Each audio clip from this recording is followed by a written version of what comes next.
You now have to try and imagine life without someone who you actually imagined your entire life with. And in a lot of ways, it's grieving, but the person's not dead. It's a different kind of grief.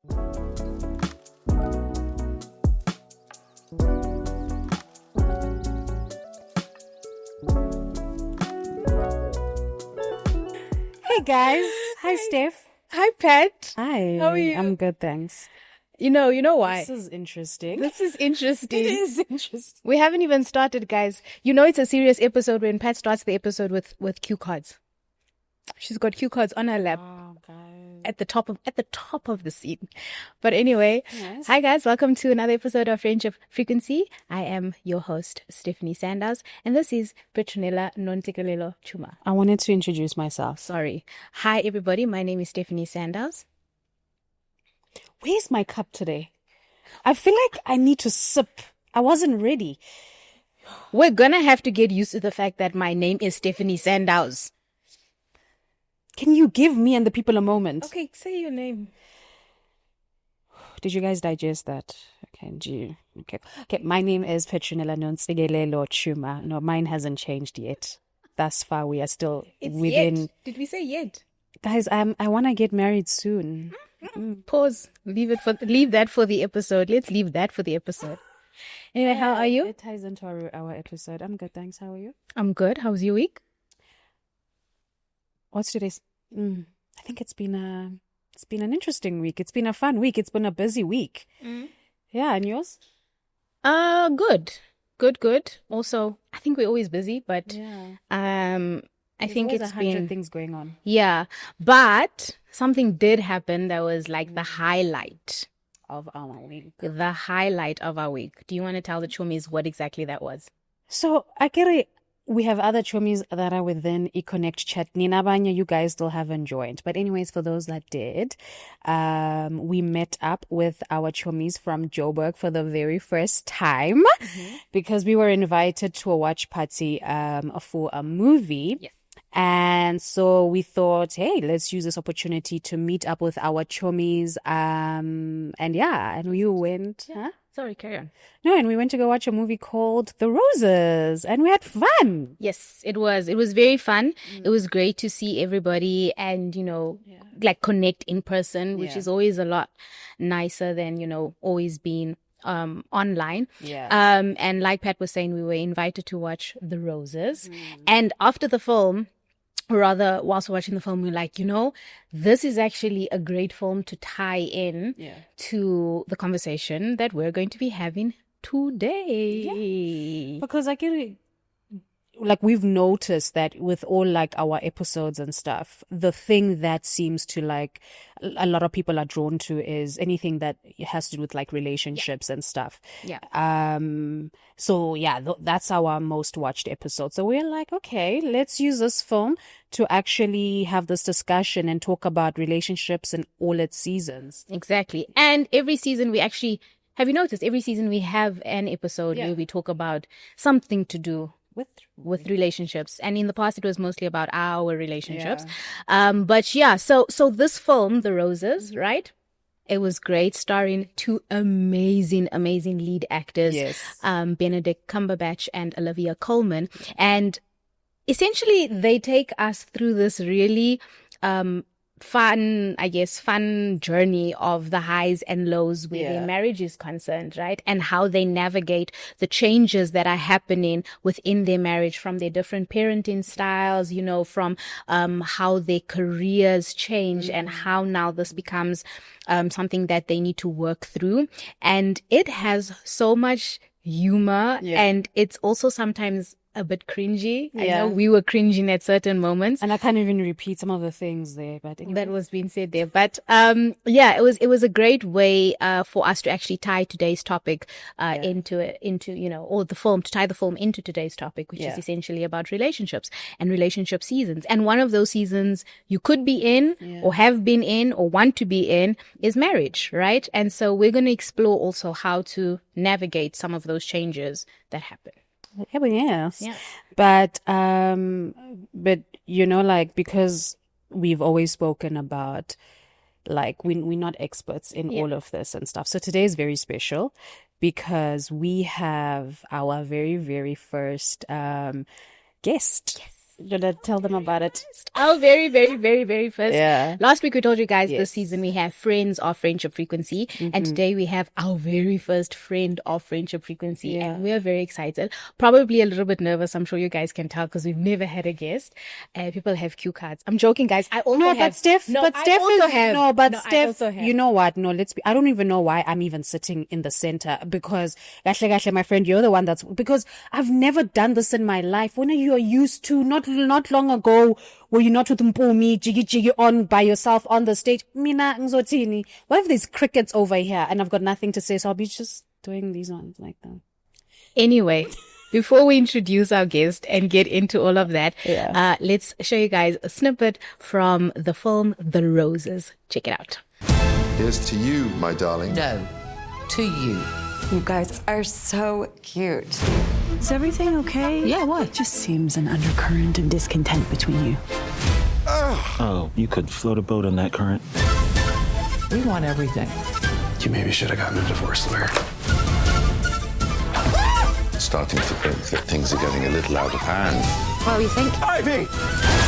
See, this is why I don't have friends.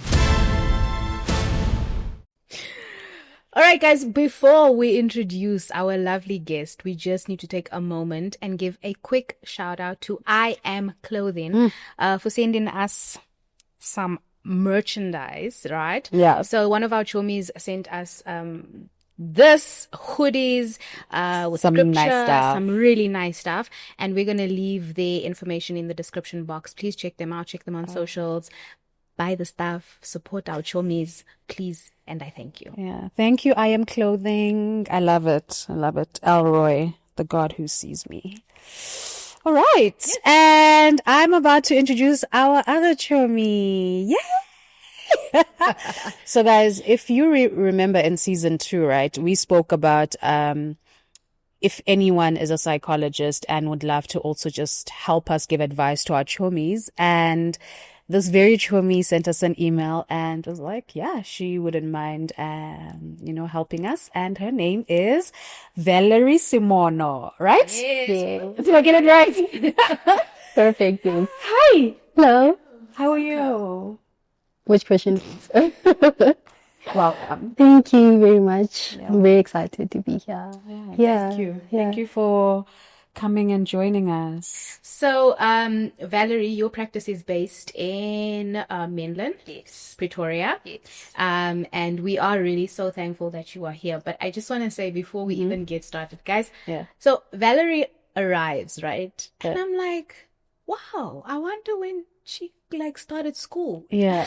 Maybe she one of those genius people who finished school at 13 because she just I would have loved to be. Because she just looks so young, beautiful but so young. And the funny part is she arrives with her dad, but her dad also looks so young. Yeah. So Valerie was like, I just want to let you know this is my dad, because you were saying that a lot of times people think I thought it was your baby brother or because they do look alike. Yeah. Steph said to me, I thought it's your husband or your brother. I'm like, no. Honestly, it's actually my dad. Yeah. And I just wanted to mention that because you do. It's a great thing to have. But you do look young. But you have your own practice. I do.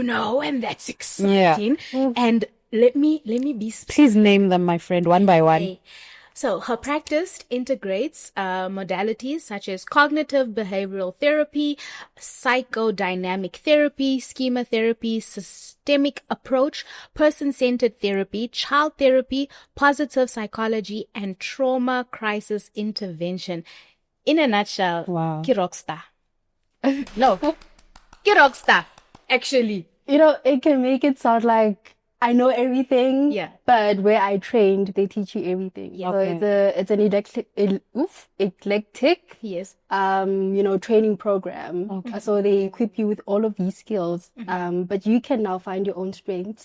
But I think in order to just let people know what you can do, it's important. Also for SEO, when you put your website, you have to now have the keywords in there. I love that I said this before we started. Your entire energy gives centered therapy. Yeah. And calm. No, it's a good thing. It's very calming. No, it's good feedback. It's very calming. Yeah. You don't always get people telling you how they experience you. So I'm glad that you I like it. gave me that. All right. Let's get into the episode. Let's get into the deep stuff. Yes. Okay. So, I think immediately the first question I would want to pose to you is, even when you watch this film, right?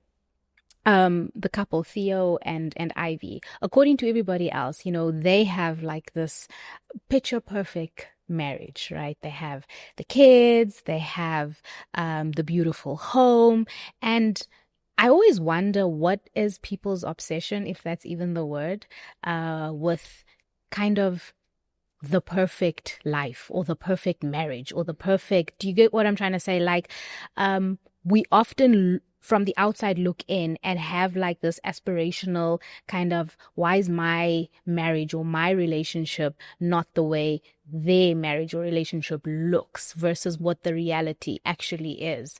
I don't know if it's social media. I'm not sure what it is, but I think, I don't know, do we just grow up with this fairy tale mindset of life? Is that what it is? Yeah. I mean, fairy tale, very important that you mentioned that, because I think it's easy to hold people up to standards that you don't live up to. Because I think when we look to other people, we look for an ideal that we want to live up to. We look for cues or signs that, okay, do this, you'll be happy. In a way, other people's experiences or their way of navigating a certain situation becomes a marker for how we need to handle the situation as well, right? But then it can also create a bit of an insecurity in ourselves, because if you're looking from the outside, you're like, okay, why is that perfect? Why does it look perfect? Why do they look happy? Right? And then you want to live up to that. Right? And then when now you see, okay, but it's not as perfect as I thought it was. Now you get angry at yourself for idealizing that. You're like, okay, but why did I hold myself up to the standard? And then this is not the reality of it. We become disillusioned. Back to reality that, okay, things are not perfect. What is with, okay, people love love.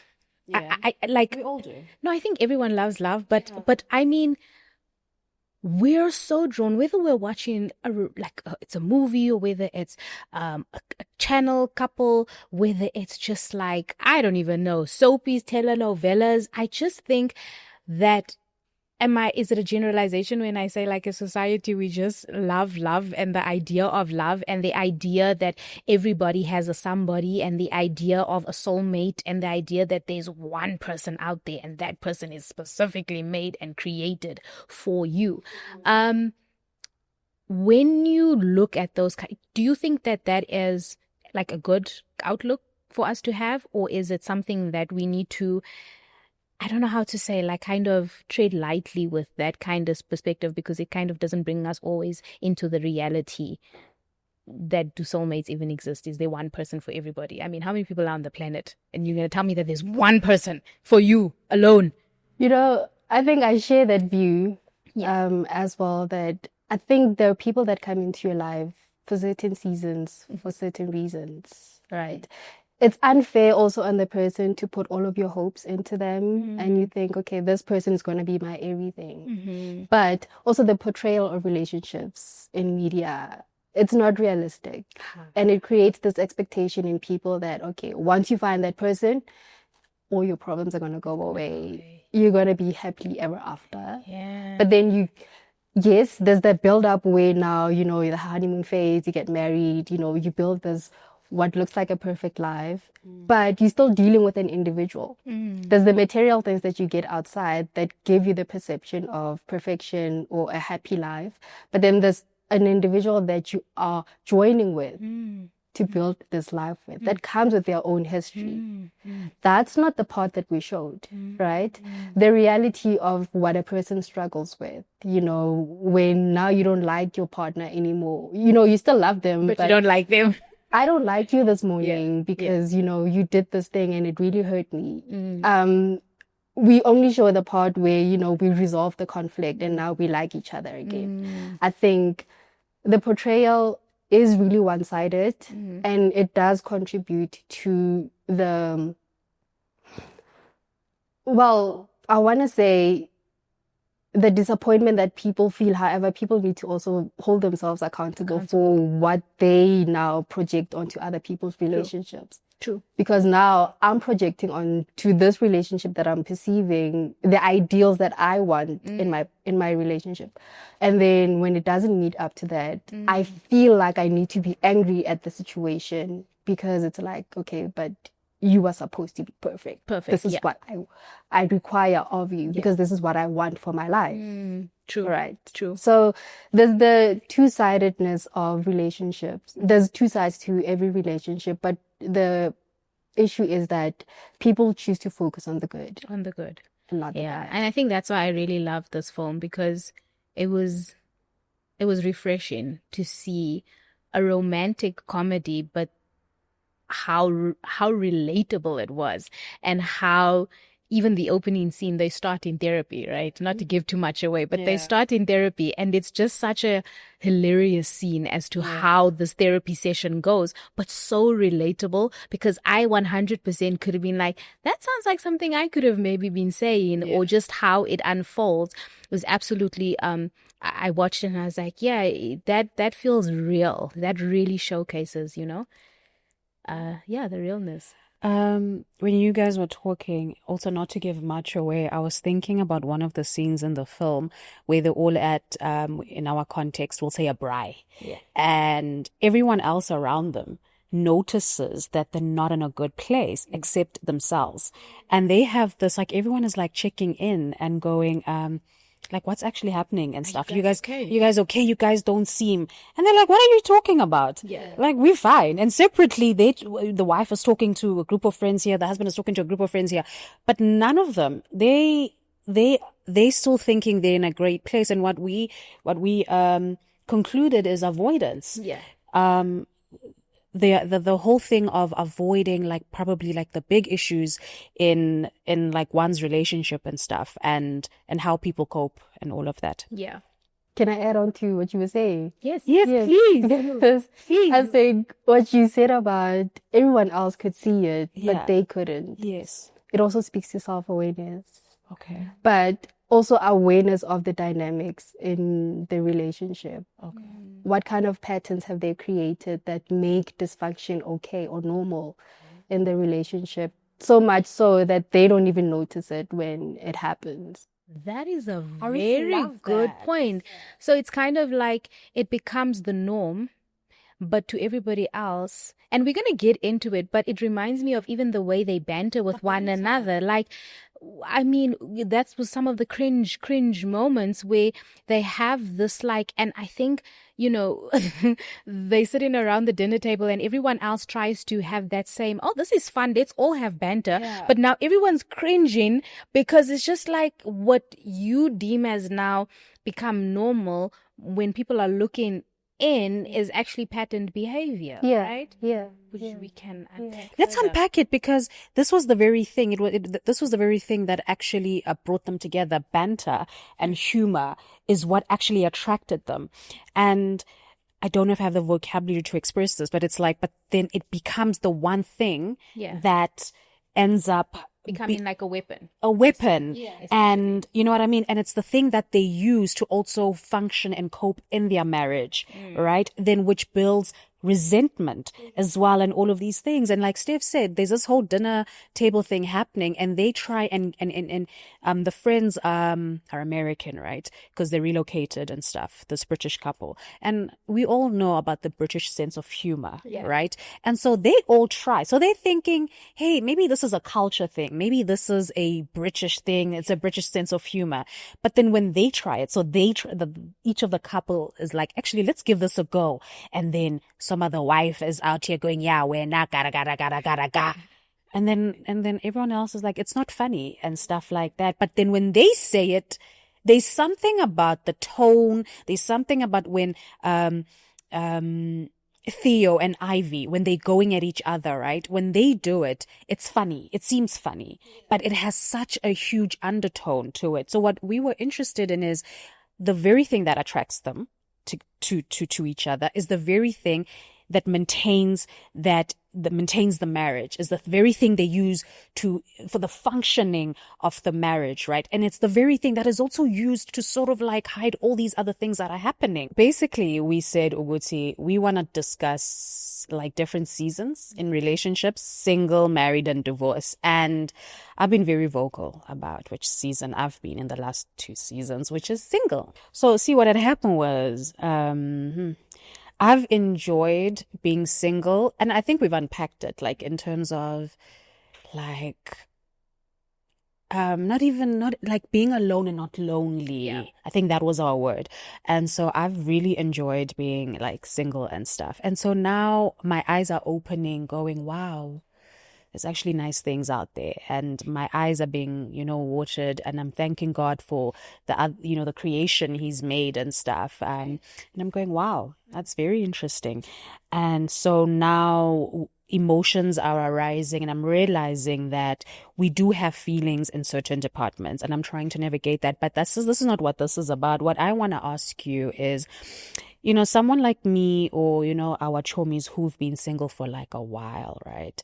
And are going, man, I've been single for such a long time, and I don't want to keep doing this life thing by myself. What advice would you give them, or what tools could they use whilst they're still in this single season and, still looking and stuff? I mean, they're tired and it's been a while. Yeah. So what I'm hearing you say is, how do they now go back to dating? No, I think more, how do they navigate singlehood without feeling like there's a big part of life that's missing? Because there's like a lot of people that have been single for a long time, and they just feel like they're missing out on life, or they're not living, and they're only going to start living when they can actually find someone to share life with. Like this whole notion that you need a actual partner to share life with. Like, how are you content in singleness, in singlehood? Love that. I think it's important that you have a relationship with yourself, first and foremost. And what does that relationship look like? A lot of people cannot tolerate silence, not being perceived, not being validated or affirmed, right? Because I think that's the one of the things that we seek out in partnership. We want someone to tell us, hey, good morning, it's a beautiful day. You're like, okay, we're having a beautiful day.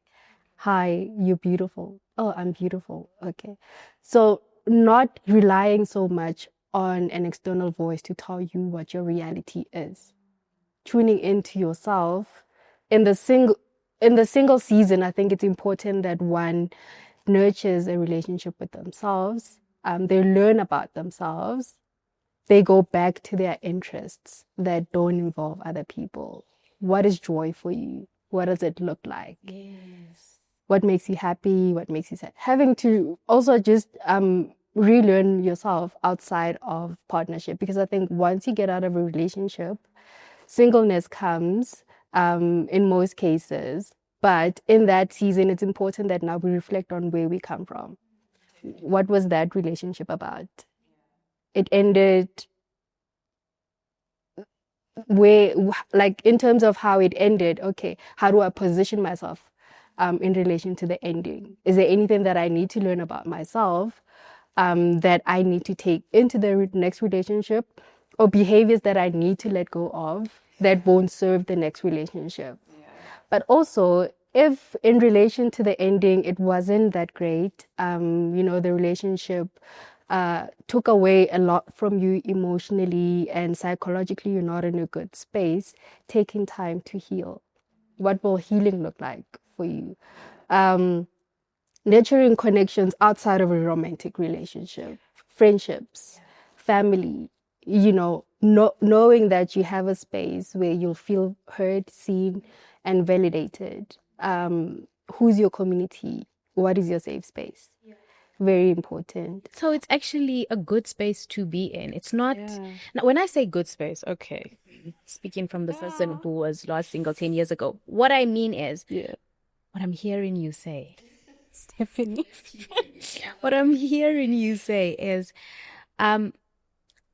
sometimes being in your single stage and singlehood is a great opportunity to actually discover more about yourself so that you know exactly what it is that you are looking for and what it is that you want and what it is that you want to bring to, whether it's your next relationship or whatever the case might be. And the thing about the silence, because I'll be honest, it is the hardest thing, because now you're having to actually deal with your own thoughts and your own, like you're saying, ways that you actually see yourself, because you have the time now to talk to yourself. And so identity becomes a big thing. Like, who am I without this person validating me or being a part of my life? And it's a journey, you know what I mean? Once you actually spend time in the singleness and actually doing the work, right, what ends up happening is people are finding themselves alone for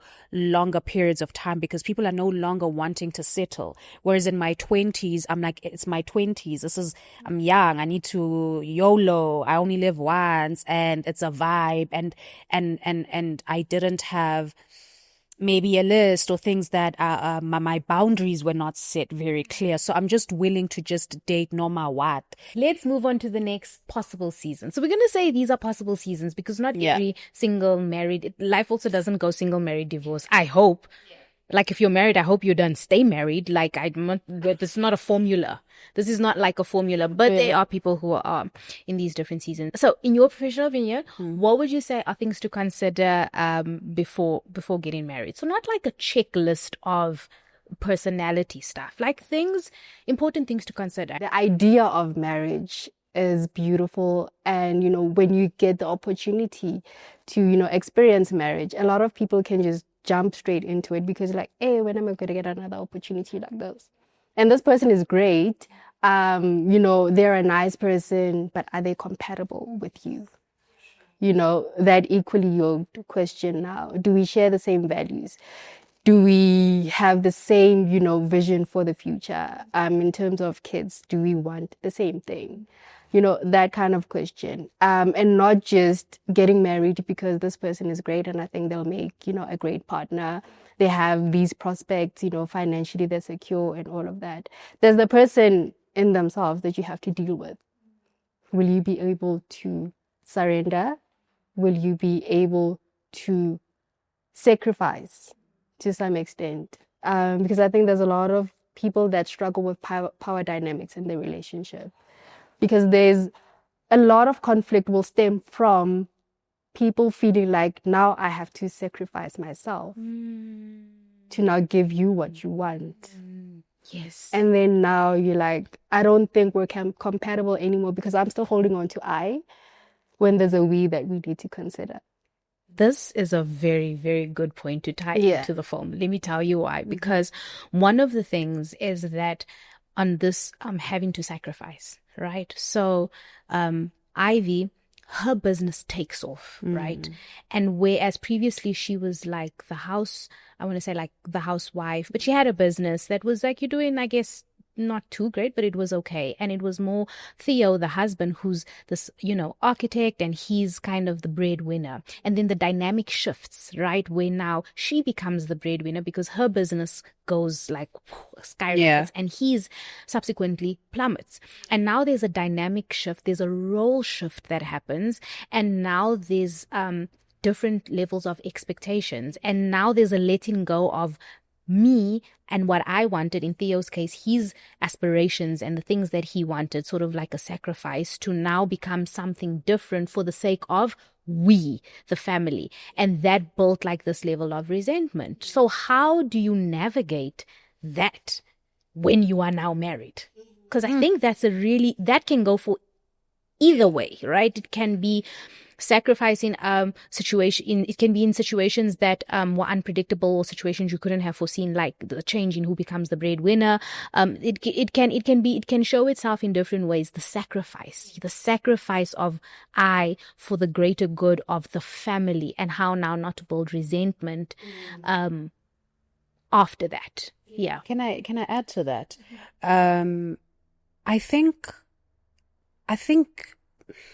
there always seems to be a struggle when it is the husband that is now the stay-at-home and the wife is now the breadwinner. In society, that seems to be a thing. I think with women and mothers, it's easier for us to take on the stay-at-home role versus the man. I don't know if that is just a provider, and like I'm a man. I'm the one that is supposed to be providing for my family as well and stuff, because so I don't know if that's added to because I think there's growth that happens in the relationship where now you're not the same person that I got married to.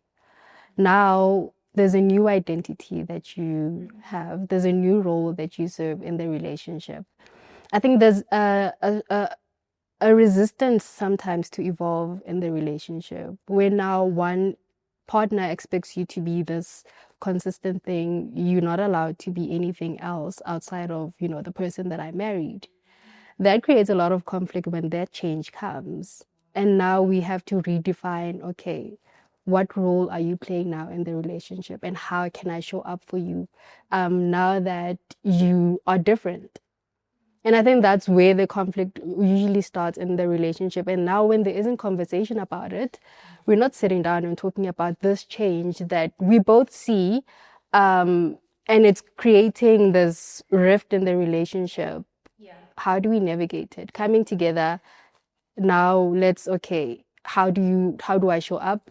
Who are you now? Do you see this change that is happening? How is it affecting you? How are you now making sense of this in relation to this life that we're trying to build? So I think, yes, change will happen. It's part of the growth. But how people handle that will determine whether the relationship survives or not. And part of handling that is sitting down and talking about it and recognizing that, okay, this is happening. Yeah. What are we going to do? So communication becomes key. Fundamental, quite frankly, because if we are going to underplay or use banter all the time, or we're going to just say, I'm fine, it's fine, and really we're just building up all of these feelings and emotions and actually never coming down to sit and talk about the new norm or the new reality, whether planned or not planned. Yes. The norm for us, Yes. Our norm in our relationship, because also going back to what you said about there's the societal expectation, gender roles, the man is supposed to be doing this, the woman is supposed to be doing that. That's not our reality. How are we navigating that right now? Are we going to let societal expectations now dictate how we're supposed to be navigating the situation? There's this ideal reality where nothing changes, the power stays, on the man's side, and then the woman will always be, submissive. But what happens when the roles shift, right? When the woman holds the power in terms of the finances in the family? What's the man's role now? Are we now devaluing your role in the family? Are you no longer the head of the family? That conversation has to be had. Has to be had. Yeah.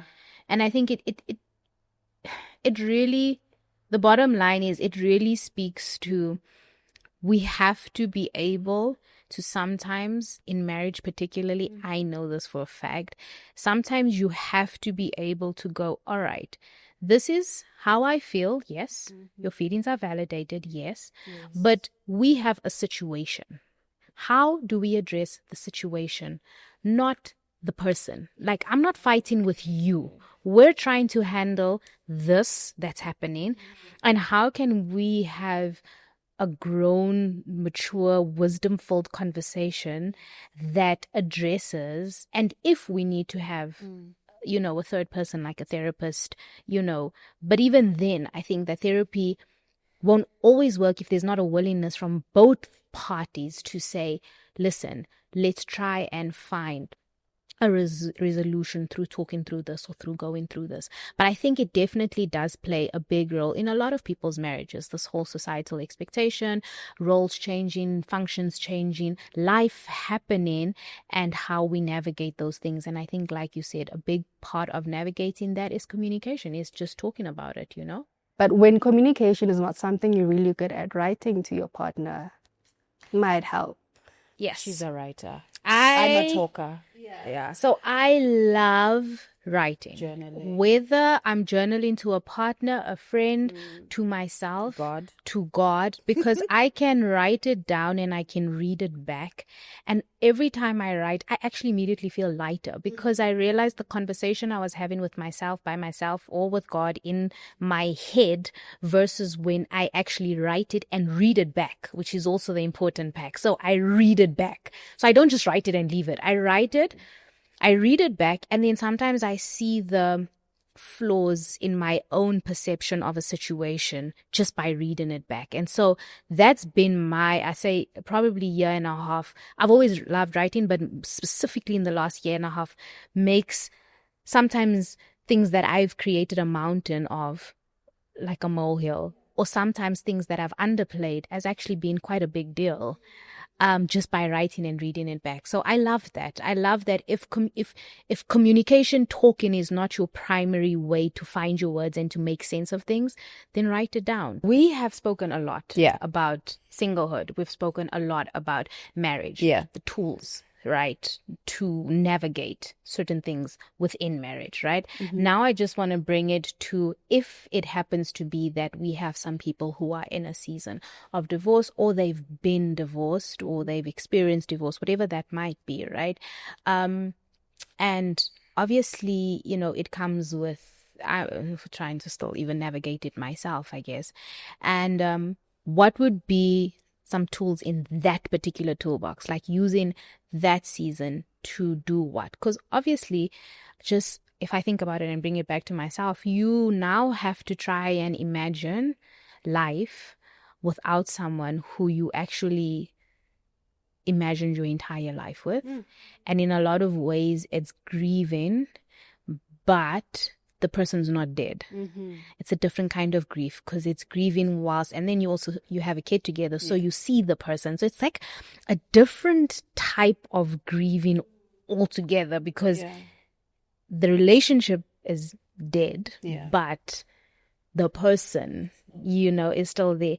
And who am I actually without this person? How do I function when they're not a part of my every single day life? And how do I shift my mindset around what I thought was forever growing old together, and now going, okay, that's not gonna happen? It's a really difficult space to be in. Yeah, it's tough navigating a divorce, because now you have to let go of so many things. It's not just this person that will no longer be in your day-to-day. It's the vision for the future that you had. Now you have to reimagine what your life is going to look like. The first thing the person needs to get out of denial, first and foremost, because that can leave you stuck if you're not living in the reality of the divorce, if you're not living in the reality of, okay, this is not my person anymore. Firstly, acknowledge the ending, and now focus on, okay, how am I rebuilding? Secondly, it's important that you feel the feelings. It's important to now, I think, depending on the circumstances, it's so easy to be like, okay, because maybe there was this that happened, then it's fine. I don't have to grieve. I can just move on with my life, pack up, because also there might be those messages that one receives from the people around them that, okay, no, go on. It's not that big deal. You don't have to feel sad. But if you feel sad, you do, and it's okay, right? But if the circumstances where the person was the one that was issued with the, divorce papers, it's like, okay, what do I do now? What do I need to learn from this experience? I need to deal with the disappointment that comes from maybe not being the person that I thought I was, or, this not playing out how I thought it would. Getting support, reaching out to the connections that you have, noticing or being aware of the safe spaces, the people that will be able to give you the space to feel your feelings and not want to rush you on your process of grieving, right? Also, if you feel that, okay, there's something that I was supposed to learn here, but I don't know what it is. I'm in a state of confusion. I don't know where to go. Seeking professional help is also very, it's a resource that you can reach out to help you now put the pieces, maybe help you deal with the clutter that might be in your mind with dealing with this change that you're experiencing. Having strong boundaries is very important when in a situation where there's so many things that you share because of this life that you've built together. Communicating clearly that, okay, I know that we still have to be in contact because of this or that, but this is where it starts and this is where it ends, right? Don't now be there stalking, wanting to know what's happening in their lives, because that will keep you stuck. You're not moving on. So the point and the most important thing is to rebuild. It's important to rebuild and now form a new identity. After this loss that you are experiencing that is happening in your life, what does this mean for me? And how does my future look? Just to bring it into my faith, that's why my faith has been such like an anchor, because for me, my identity, in as much as it's like, how do I wrap my brain around Steph, without H, but my identity and who I am, I've always had rooted in who God says I am. And so because I am like, okay, my identity is in Christ, my identity is still in Christ, even after the fact. But how does my day to day, I guess that's the biggest thing for me. It's like, what does my day to day, that's the bigger thing. It's like, okay, first you wrap your head around the big picture of what you thought if life would look like, and that's not what it's going to look like. But then there's like the daily conversations. How was your day? What happened? Oh, I have to tell you about this. And you miss those things because you're kind of like, no, I should have, yes, you have friends and you have community, but it's a different thing when it's with your husband or your wife, when you have to come home and whether it's complain or talk about this person and that person. And so those are the harder things that I find just personally for myself, that is not necessarily, yes, there is wrapping my head around the bigger thing, but it's the day-to-day things that was kind of routine and a norm, even in conversation, that's now no longer there. And then creating a boundary where it's not becomes a text thing, because that might stop progress and moving forward, Can I ask how are you navigating that? Because I think it's important to now have a space where you still get that. So I would definitely say through the closest friends that I have, like my inner circle, is picking up the phone and kind of going, yeah, I think if I didn't have the support system and structure that I have, so number one, it is my faith. And I never spoke to God as much as I did probably in the last year or two, right? It's not a great thing to say, but I'm just saying. So it's my faith, but then the community. Those are the two things that have been my greatest tools navigating this space, my faith and my community. Yeah, because it can be quite a lonely journey because, but having the people that you can reach out to is very important. So important. Okay, time for a game. Yeah. Time for a game. Time for a game after that. I'm excited about this game, right? So let's just explain the game, then you're going to start with the first few questions. So, again, this game is a great one because it relates to, guys, just go watch the film so that you know what we're talking about. These two people, they have so much banter. Like Valerie, they, from the time they meet, right, they have this humor and banter, that they have going back and forth, and it's endearing and it's funny and it's great. But then later on it shifts and now it becomes more of a weapon than actually kind of like something that it's now weaponized, and you don't know, is this now still banter or are you actually attacking my character, right? So we have a game called Banter or Red Flag.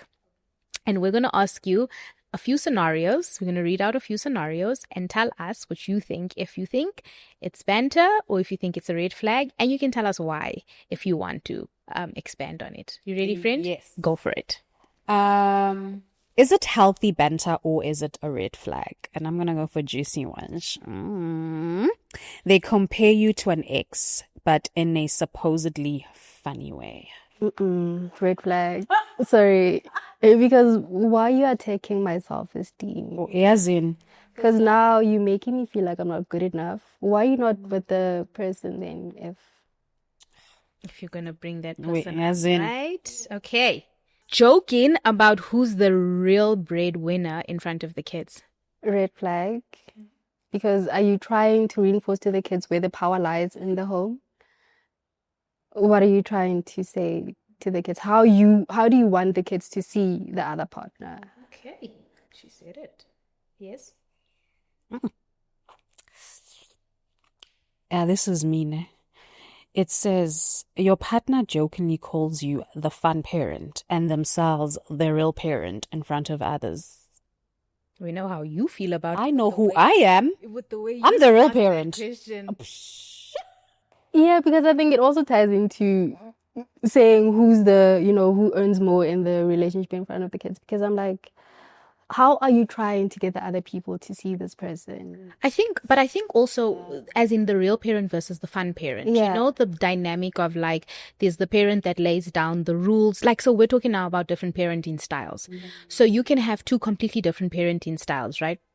As we saw in the movie, like one is like the one who allows you to have chocolate cake at night, whatever, and the other one's more of the disciplinarian, right?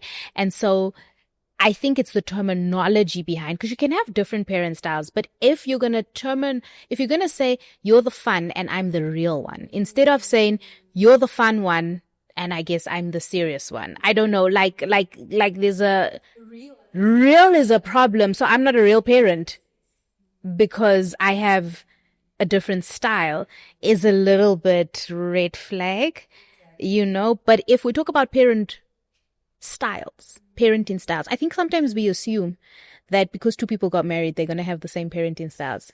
And that's not fact, right? It's not. Because it's different. Truth. Because it's different personalities. Even if you have the same ideologies around wanting kids, you're a personality with a certain environment. And a lot of our parenting styles is actually informed by how we were raised and our environment. And you come from a certain environment. I come from a certain environment. We don't lose our individuality just because we got married.